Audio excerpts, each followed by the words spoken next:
সুখ দুঃখ সবার জীবনে রোদ ছায়ার মতো আসে যায়।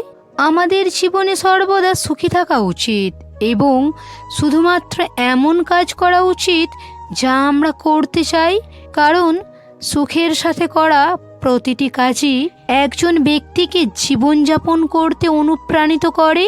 এটা বলা অন্যায় হবে না যে নিজের ইচ্ছার বিরুদ্ধে করা কাজ সবসময় একজন ব্যক্তির মনে উদ্বেগের অনুভূতি তৈরি করে, যা কারো জন্য ভালো নয়।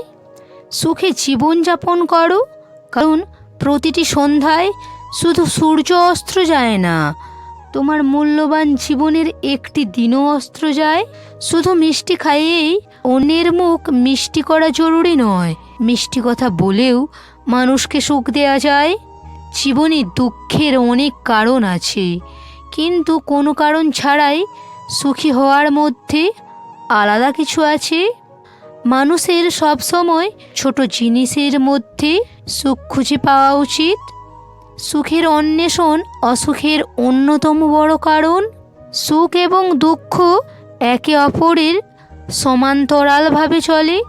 যখন একজন শান্ত হয়, অন্যটিও শিথিল হয়।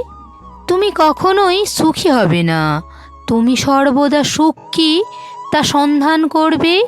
তুমি যদি সর্বদা জীবনের অর্থ খুঁজতে থাকো, তবে তুমি কখনোই বাঁচতে পারবে না। একজন মূর্খ মানুষ দূর দূরান্তে সুখের সন্ধান করে, জ্ঞানী ব্যক্তি কিছু না করেই তা খুঁজে পায়। উত্থান পতন, জয় পরাজয়, সুখ দুঃখ, এটাই শ্রেষ্ঠ জীবন।